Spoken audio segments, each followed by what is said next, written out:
के इस भाग में हम देखेंगे बसंत की सच्चाई, इस पाठ का दूसरा भाग। इस एकांकी में स्वाभिमान और प्रामाणिकता से जीने वाले एक बच्चे की कहानी बताई गई है।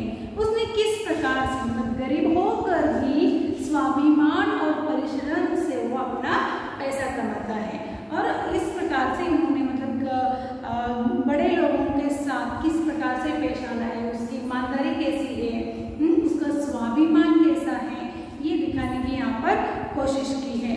और वहाँ पर एक दूसरी और एक जो पंडित राजकिशोर जी हैं और जिनका एक मानवीय व्यवहार, लोगों के साथ कैसा व्यवहार करना चाहिए, ये भी उन्होंने यहाँ पर दिखाने का कंगालों के प्रति किस प्रकार से हमदर्दी दिखाते हैं, ये दिखाने की यहाँ पर कोशिश की है। उन्होंने यहाँ पर तो कंगालों के प्रति हमदर्दी दिखाते हुए आदर के साथ व्यवहार करने वाले पंडित राजकिशोर जी का उन्होंने यहाँ पर चित्रण किया है। तो पिछले क्लास में हमने क्या क्या देखा, बसंत की सच्चाई। इस एकांकी के माध्यम से बसंत एक गरीब और शरणार्थी लड़का है और उसका एक भाई भी है जिसका नाम है प्रसाद, और वहाँ पर एक सामाजिक कार्यकर्ता जो है पंडित राजकिशोर जी, उनका भी यहाँ पर चित्रण हुआ है। तो पिछले क्लास में हमने एकांकी क्या होता है और नाटक का नाटक एक विधा और एकांकी एक विधा क्या होती है, ये भी हमने समझने की कोशिश की है। और इस पाठ में किस प्रकार से परिश्रम के माध्यम से वो छलनी, दिया सलाई, बटन बेचकर पंडित राजकिशोर जी से वो कैसा वार्तालाप करता है, और पंडित राजकिशोर जी भी उस बच्चे के साथ किस प्रकार का व्यवहार करते हैं, ये भी इन्होंने ये भी इस पाठ में हमने समझा है। तो इससे आगे हम देखते हैं आज के इस पाठ में। तो हमने जो बसंत है वो क्या करता है, पंडित राजकिशोर जी से पैसे लेता है और धूना लेकर आता हूँ ऐसा कहकर वो वहाँ से निकल जाता है, मतलब बाजार में जाता है। और पंडित राजकिशोर जी जो है 15-20 मिनट तक उसकी राह देखते ही रहते हैं, और वो भी सोचते हैं कि इस लड़के को शायद पैसे ही चाहिए थे, इसीलिए इसने मेरे साथ नाटक किया, या तो वो पैसे को लिए यहाँ से भाग गया होगा। तो दूसरे दृश्य में यहाँ पर किस प्रकार का दृश्य क्रिएट किया है, देखिए स्टेज पर जरा सा परिवर्तन के साथ पहले जैसा दृश्य। पहले कौन सा दृश्य था, पहले दृश्य में वहाँ पर बाजार का दृश्य था। बाजार में किस प्रकार से सब्जियां बेची जाती हैं, लोग कैसे लोगों के साथ व्यवहार करते हैं, कौन कौन लोग क्या क्या वैसे इस प्रकार का वहाँ पर दृश्य दिखाया गया था। अभी यहाँ पर भी एक पहले जैसे ही शहर के भागों में किस प्रकार का दृश्य होता है, उसी तरह का दृश्य यहाँ पर स्टेज पर क्रिएट किया गया है। और एक वहीं पर एक जगह पर किशनगंज का बोर्ड लगाया हुआ है, वहाँ पर हल्का सा शोर किया गया है। संध्या का टाइम है, लोग घरों की तरफ लौट रहे हैं। उन्हीं के बीच एक दुबला पतला सा एक लड़का जल्दी में आता है, और वह नंगे पैर, कपड़े फटे हैं, आयु लगभग 10 वर्ष की है। उसकी शक्ल बसंत से मिलती है। वह उसका छोटा भाई प्रताप है। वह आते जाते व्यक्तियों से कुछ पूछ रहा है, उसके मुख पर व्यग्रता है। तो स्टेज पर एक दृश्य क्रिएट किया गया है, जैसे कि पहला दृश्य था बाजार की तरफ, वैसे ही दूसरा दृश्य भी उन्होंने शहर में जिस प्रकार की हलचल मची होती है, वैसे ही एक दृश्य वहाँ पर क्रिएट किया गया है। और गांव का एक छोटा सा बोर्ड लगा है वहाँ पर किशनगंज का, और उसी के साथ साथ कुछ लोग आते जाते रहे हैं, कुछ लोग घर जा रहे हैं। ऐसे में एक दुबला पतला सा एक लड़का, जैसे कि वो बसंत दिखता था वैसे ही एक लड़का, शायद लेखक कह रहे कि वो बसंत का भाई प्रताप है। तो वो कुछ लोगों को पूछ रहा है, पूछताछ कर रहा है, और उसके मुख पर एक व्यग्रता थी। प्रताप कहीं वहाँ पर क्या करता है, किशनगंज पूछता है कि ये किशनगंज ही है क्या, हाँ यही है क्या।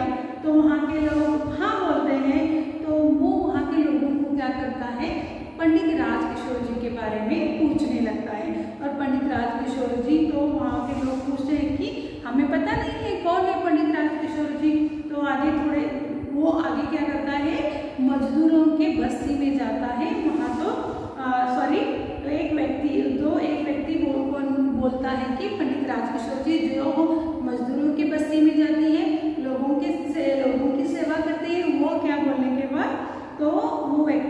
है कि मैं नहीं जानता हूँ, तो तुम आगे किसी को पूछो। तो प्रताप आगे बढ़कर और एक दूसरे व्यक्ति से पूछता है कि क्यों जी, पंडित राजकिशोर जी कहाँ रहते हैं?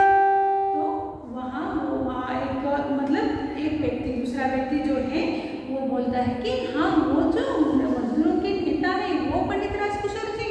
तो प्रताप हाँ बोलता है और वो जो व्यक्ति है, दूसरा व्यक्ति, तो उसको वो क्या करता है, प्रताप को उनका घर दिखाता है और वो व्यक्ति वहां से चला जाता है। और प्रताप पंडित राजकिशोर जी के घर के बाहर खिड़की से झांककर, उनके खिड़की के पास आकर बाहर से आवाज देता है कि राजकिशोर जी, पंडित राजकिशोर जी। इस प्रकार से वो बाहर से, घर के बाहर रहकर वो आवाज देता है। तो राजकिशोर जी बाहर आते हैं। पंडित राजकिशोर जी बाहर आने के बाद क्या होता है देखिए यहाँ पर, तो वो प्रताप बोलता है कि मुझे मेरे भाई ने भेजा है।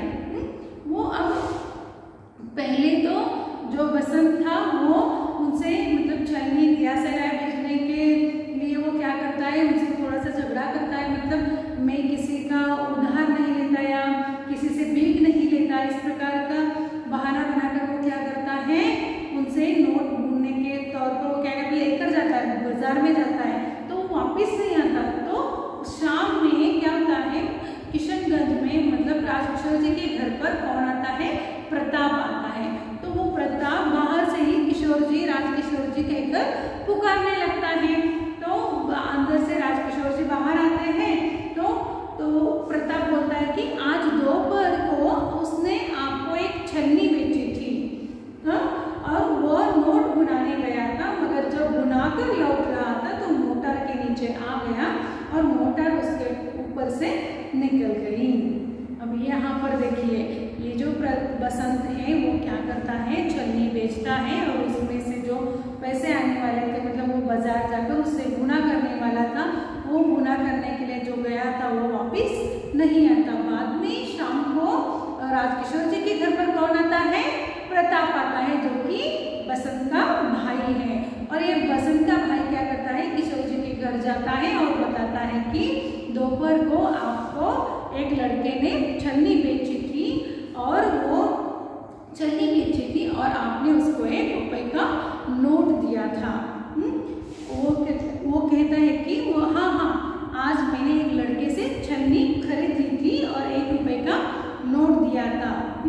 तो प्रताप बोलता है कि वही नोट बुनाने के लिए वो जब बाजार गया तभी एक मोटर दुर्घटना में वो वहाँ पर ही गिर गया और उसके पैर के ऊपर से वो गाड़ी चली गई और पैर जो है वो कुचल गए हैं। तो इस प्रकार से वो कहता है कि मेरी मोटर के नीचे, मतलब किशोर जी भी अचरज होते हैं, आश्चर्यचकित हो जाते हैं कि उसके पैर के ऊपर से मोटर गई है, पूछते हैं वो। तो प्रताप बोलता है कि पूरे गिरे हुए स्वर में बोलता है कि उसका सामान, पैसे सब बिखर गए, उसके दोनों पैर कुचले हैं। तो प्रताप जब किशोर जी के घर जाता है तो उसके भाई के साथ हुई जो कहानी है वो सब प्रताप जी को वो बताता है। वो बताता है कि उसका जो सामान था, उसके जो पैसे थे वो सब बिखर गए और उसके जो दोनों पैर हैं वो कुचले गए हैं। तो राजकिशोर जी का मतलब एक चेहरा भयावह ऐसा हो जाता है। वो बोलते हैं कि ये सब कैसे हुआ? तो प्रताप बोलता है कि जी हाँ, और इसीलिए वह आपके पास न आ सका, वह बेहोश हो गया था, बड़ी मुश्किल से उसे घर ले गए। बड़ी देर में जब उसे होश आया तो मुझे आपके पैसे लौटाने को कहा। मैं आगे आपके 14.5 आने लौटाने आया हूँ। देखिए, जो लड़का बसंत था वो 1 रुपए का नोट लेता है और उसे गुना करने के लिए वहाँ से निकल जाता है, लेकिन वो वापस नहीं आता क्योंकि उसकी जो दुर्घटना है, उसकी गाड़ी के नीचे आया था वो, हाँ, उसके दोनों पैर कुचले थे और बेहोश भी था, हाँ, और उसी अवस्था में उसका जो भाई है उसे घर लेकर जाता है। और जब उसे होश आता है, होश आने के बाद वो क्या करता है, 14.5 आने वो वापस करने के लिए अपने भाई के पास देता है। और वो भाई जो प्रताप है वो क्या करता है, राजकिशोर जी को वो पैसे वापस करने के लिए आता है। तो राजकिशोर जी बोलते हैं कि मेरे 14.5 आने ले लाए हो, उसने भेजे हैं, लेकिन बच्चे वो अब कहाँ है?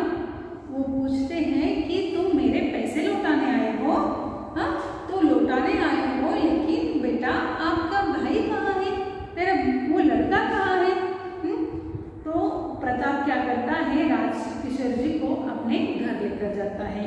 तो यहाँ पर जो प्रताप और बसंत है ये दोनों भीखू अहीर के घर में रहते थे। अहीर मतलब दूध बेचने वाले जो होते हैं उसे अहीर कहा जाता है, और उसका जो घर था उसी के घर में वो रहते थे। तो राजकिशोर जी उनके माँ बाप के बारे में पूछते हैं तो बोलते हैं कि प्रताप रो पड़ता है कि मेरे माँ बाप को किसी ने मार डाला है, दंगों के दिनों में उन्हें किसी ने मार डाला। मतलब शहर में जो दंगे फसले होते हैं ना, उसी में ही उनके माँ बाप को किसी ने मार डाला था। तो राजकिशोर जी पूछते हैं कि तुम दोनों कहाँ रहते हो? तो वो कहता है कि भीखू अहीर के हम घर में रहते हैं और वहीं पर हम मतलब जो भी गुजारा है हम वहीं पर करते हैं। अब राजकिशोर जी क्या करते हैं, उनके साथ प्रताप और बसंत के घर की ओर निकल पड़ते हैं।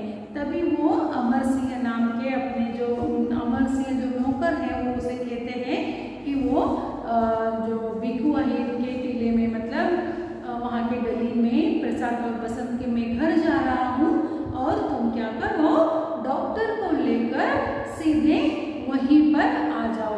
इस प्रकार से वो क्या करता है, राजकिशोर जी बसंत और प्रसाद के घर चले जाते हैं। तो यहाँ पर दूसरा दृश्य खत्म हो जाता है। तीसरे दृश्य में देखिए एक स्टेज पर एक कच्चे घर का निर्माण किया गया है, मतलब भीखू अहीर का एक घर निर्माण किया गया है। वहाँ पर बसंत और प्रताप रहते हैं। किस प्रकार का दृश्य है देखिए, ये जमीन पर दरी बिछी है, उस पर बसंत लेटा है, रह रहकर दर्द से कराह उठता है। प्रताप और राजकिशोर जी का वहाँ पर प्रवेश होता है। जमीन पर जो दरी का मतलब बिछाना जो होता है वो बिछाया है, और उसी के ऊपर बसंत लेटा हुआ है, और वो उसको मतलब तकलीफ होती होगी ना, तो मतलब दोनों पैर कुछ रहे थे तो वो दर्द से कहरा रहा था। तो प्रताप और राजकिशोर जी तभी जाते हैं, तो प्रताप बुलाता है, घर के अंदर बुलाता है उनको। बुलाने के बाद वो क्या करता है, वहाँ मत देखिए साहब यह जमीन पर लेटा है। राजकिशोर जी को वो दिखाता है। तो राजकिशोर जी पूछते हैं कि चोट कहाँ लगी है? तो देखते हैं कहाँ लगी है उनको। तो मतलब बसंत का मतलब करा रहा था, वो उसको चोट का मतलब बहुत ही दुख हो रहा था। वो मतलब अपनी आवाज़ अपने आप आ रही थी उसके मुख से। तभी राजकिशोर जी बोलते हैं कि घबराओ नहीं, हम तुझे अस्पताल लेकर जाएंगे। तभी वो पूछते हैं कि तुझे ये दुर्घटना कैसे हुई? तो क्या वो बताता है कि मैं मोटर से टकरा गया था, इसीलिए आपके पैसे लौटाने नहीं आया। बसंत पूछते हैं कि राजकिशोर जी पूछते हैं कि तेरी दुर्घटना कैसे हुई? तो वो बोलते हैं कि मैं मोटर से टकरा गया था और इसीलिए ही मैं आपके पैसे नहीं लौटा सका। तो उस राजकिशोर जी उससे बोलते हैं कि चिंता मत करो बेटा, मैंने डॉक्टर को बुलवाया है, तुम जल्दी ही ठीक हो जाओगे। तो बस राजकिशोर जी हैं कि यहाँ पर उनके मानवीय गुणों का परिचय होता है। वो सिर्फ मजदूरों की ही मदद नहीं करते, तो जिस प्रकार से कंगाल मतलब गरीब बच्चे जो हैं उनके भी उन्होंने अपने खर्चे से डॉक्टर्स को बुलाकर उनसे अस्पताल लेकर जा रहे थे। तो डॉक्टर आते हैं वहाँ पर देखिए, तो राजकिशोर जी बसंत को डॉक्टर को दिखाते हैं। तो राजकिशोर जी को उससे मतलब बसंत जोर से मतलब प्रताप की आंखों से आंसू झरते हैं। जब डॉक्टर देखते हैं तो मतलब पैर कुचले थे ना, तो पैर को हाथ लगाते वक्त मतलब बसंत को दर्द होता है, वो अपनी ओंठ भींचता है। तो उसे देखकर प्रताप वो रोने लगता है। वो बोलते हैं कि वह कभी भाई को देखता है तो कभी डॉक्टर को। तो उसके मतलब जब दर्द हो रहा था तो राजकिशोर जी ने उसको क्या किया, डॉक्टर को बुलाकर अस्पताल ले जाने की व्यवस्था की। और इसी जो ममता है, इसी ममता को देखकर वो एक तरफ राजकिशोर जी की ओर देखता है और एक बार राजकिशोर जी की ओर देखता है आंखों से आंसू निकल पड़ते हैं। राजकिशोर जी डॉक्टर्स को पूछते हैं कि अभी ठीक होगा ना, तो डॉक्टर बोलते हैं कि इसे हमें क्या करना चाहिए, अस्पताल ले लेना है, क्योंकि हमें यहाँ पर इसका स्क्रीन कर देखना है, मतलब एक्सरे निकाल कर देखना पड़ेगा। तो दूसरा पैर ठीक है, सिर्फ एक ही पैर को हानि हुई थी, तो वो क्या करते हैं, तब तक के लिए थोड़ा एक इंजेक्शन लगाते हैं और उसे अस्पताल लेकर जाते हैं। तभी बसंत बोलता है कि आप ये क्या कर रहे हो, मैं तो गरीब हूँ, मेरे पास पैसे नहीं हैं, मैं अस्पताल का बिल नहीं भर सकता। इस प्रकार सोचकर वो राजकिशोर जी को बोलता है, लेकिन राजकिशोर जी जो है वो कहते हैं कि तुम इसकी चिंता मत करो, तुम चुपचाप लेटे रहो, डॉक्टर साहब जब तक मैं नहीं आता आप यहीं रहिए, और इसे बचाना ही होगा। यह गरीब है पर एक दुर्लभ गुण भी है इसके अंदर, यह ईमानदार है। देखिए इस बच्चे के मतलब जब वो बोलता है कि मैं किसी का भीख नहीं लेता, इस वाक्य से उनके मन में परिवर्तन होता है और वो उसके बारे में कितनी अच्छी सोच रखते हैं। और जो बसंत का जो गुण है, एक ईमानदार होने का, एक परिश्रमी होने का, वो बोलते हैं कि इसे बचाना चाहिए, ये ईमानदार है। तो डॉक्टर यहाँ पर ये कहानी खत्म हो जाती है, कहानी खत्म हो जाती है। तो डॉक्टर क्या करते हैं, डॉक्टर और प्रताप के सहायता से जो राजकिशोर जी हैं वो बसंत को अस्पताल लेकर जाते हैं और वहाँ पर ही पर्दा गिरता है। तो इस पाठ का आशय भी दिया गया है। देखिए बच्चों, उन्होंने दिया है कि इस एकांकी में एक स्वाभिमान जैसे मानवीय स्वाभिमान और परोपकारता की जैसी मानवीय गुणों का सुंदर चित्रण किया गया है। तो कवि ने, लेखक ने इस यहाँ पर मानवीय गुणों का, कौन कौन से मानवीय गुण है, एक ईमानदार है, ईमानदारी, स्वाभिमान, परिश्रमी, प्रामाणिकता, इस प्रकार के जो मानवीय गुण हैं, इन मानवीय गुणों के साथ यहाँ पर जो पात्र किए गए हैं वो बहुत ही सुंदर सा चित्रण किया गया है। और जो एक मतलब बसंत और प्रताप है, जो स्वाभिमान और परिश्रम से जीने वाले जो दो छोटे गरीब बच्चे हैं, और उसी के साथ साथ कंगालों के प्रति जो हमदर्दी दिखाने वाले पंडित राजकिशोर जी हैं, उनका भी एक सुंदर चित्रण इस पाठ के माध्यम से किया गया है। तो बच्चों, आशा करती हूँ कि आपको ये पाठ समझ में आया होगा। ये सुंदर से पाठ इस एकांकी में बहुत ही सुंदरता से आपको यहाँ पर समझाया गया है। एक बार फिर से संक्षिप्त में बता देती हूँ कि बसंत और प्रताप दो भाई हैं, गरीब हैं। जब बसंत छलनी, बटन और दिया सिलाई बेचने जाता है बाजार में, तब वो पंडित राजकिशोर जी को और देखता है तो उनके पीछे लगता है कि आप छलनी खरीद लीजिए। वो छलनी के उपयोग भी बताता है और बताने के बाद वो बोलते हैं कि तुझे पैसे चाहिए तो पैसे के लिए तू ये पैसे ले लो और यहाँ से जाओ।